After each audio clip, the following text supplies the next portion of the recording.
한국 건설 현장을 잘 모르시는 분들도 이 장면은 한 번쯤 떠올려 보셨을 겁니다.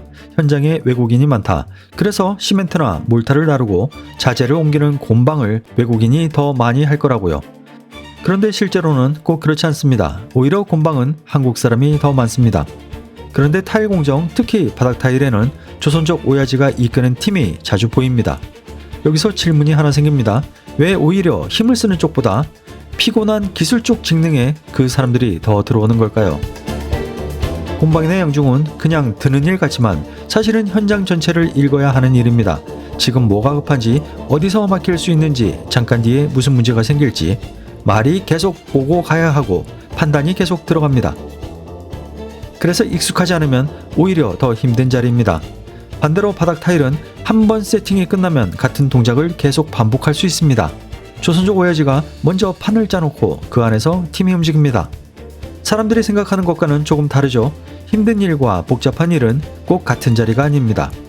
그래서 이 팀들은 곰방이 아니라 타일로 들어옵니다. 그리고 여기서부터 이 이야기가 시작됩니다. 새벽 6시 현장 앞에 봉고차가 섭니다. 슬라이드 문이 드르륵 열리면 6명, 7명, 많으면 9명이 우르르 내립니다. 이 사람들은 대부분 한족입니다. 운전석이나 조수석에 앉아있던 사람이 조선족 오야지입니다. 이 팀의 구조는 단순합니다. 이 중 두세 명은 한국 현장을 겪어본 숙련자입니다. 기준을 잡고 목줄을 치고 하자 소리를 막는 사람들입니다. 나머지는요, 신빙입니다. 이 신빙들은 중국에서 현장을 조금 겪어봤을 수는 있습니다. 타일을 만져봤고 붙여본 적도 있습니다. 하지만 한국 기준의 기능공은 아닙니다.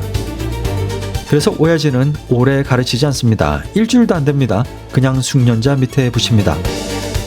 조공으로 굴립니다. 라인을 넘어가지 말라고 하고 이것만 하라고 시킵니다. 이건 교육이 아니라 압축 투입입니다. 왜냐면 이 사람들은 한국에 오래 못 있는다는 걸 본인도 오야지도 이미 알고 있기 때문입니다. 이제 제일 중요한 이야기로 들어가겠습니다. 이 사람들이 왜 여기까지 오느냐? 이 한족들은 보통 중국 안에서 바닥을 겪어본 사람들입니다. 진짜 바닥이요. 돈이 없어서가 아니라 살아보니 알게 된 겁니다. 중국에서는 일을 열심히 한다고 인생이 바뀌는 속도가 생각보다 많이 느립니다. 느린 정도가 아니라 어느 지점부터는 멈춰 있습니다. 처음엔 이렇게 생각합니다. 기술을 배우면 되겠지. 한 2, 3년 열심히 노력하면 되겠지. 그래서 현장에 들어갑니다. 일을 배웁니다. 손이 빨라집니다. 기술이 붙습니다. 그런데 이상하게 삶은 하나도 안 바뀝니다.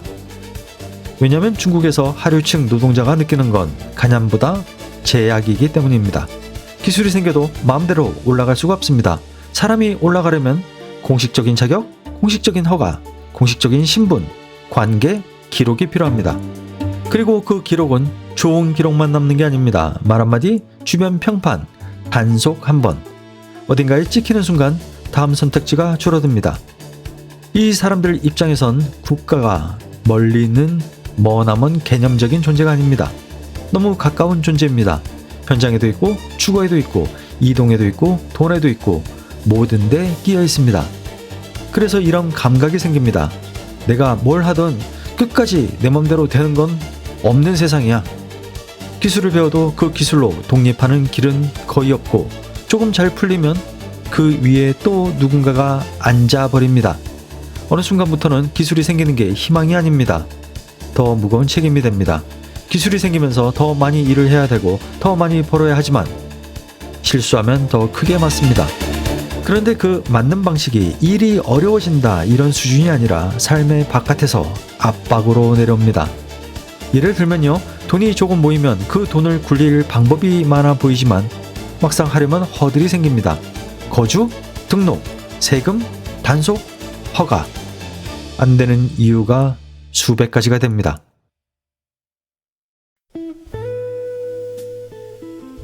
그래서 이 사람들이 갖게 되는 감정은 무엇일까요? 분노가 아닙니다. 회피입니다. 싸우고 싶은 마음도 없습니다. 이길 자신이 없으니까요. 그냥 이렇게 됩니다. 여기서는 더 이상 움직여도 달라질 게 없다. 그리고 그때부터 이 사람들은 탈출구를 찾기 시작합니다.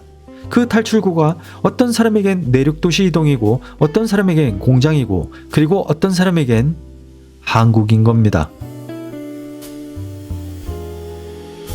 여기서 많은 분들이 이렇게 생각합니다. 한국 오면 천대받는데? 불법이면 위험한데? 단속되면 끝인데?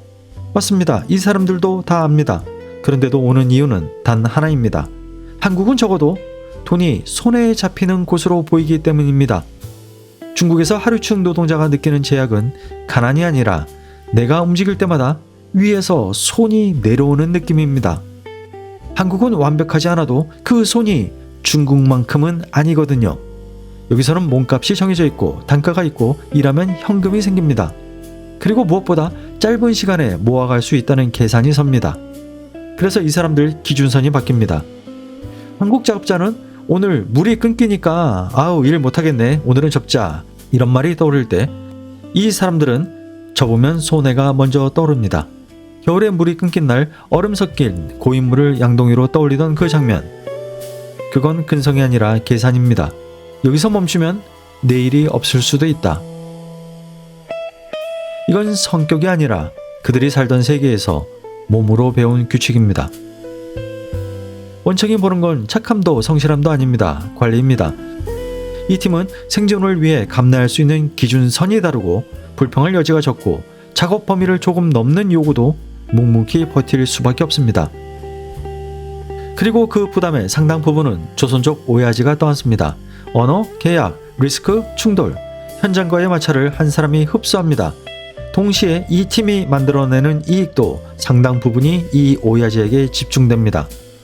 아이러니한 건 그럼에도 밑에 있는 한족들조차 이 구조에 비교적 만족한다는 점입니다. 여기서 밀려나면 다음 선택지가 거의 없기 때문입니다.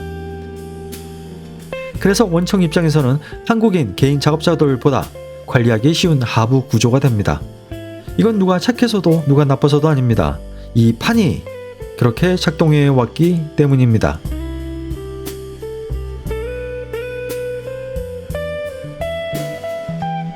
다음 영상에서는 왜 중국인은 한국 건설 현장에 이 구조로 들어올 수 있었는데 베트남과 태국 기술자들은 같은 방식으로 투입되지 못하는가, 그 구조를 이야기해 보겠습니다.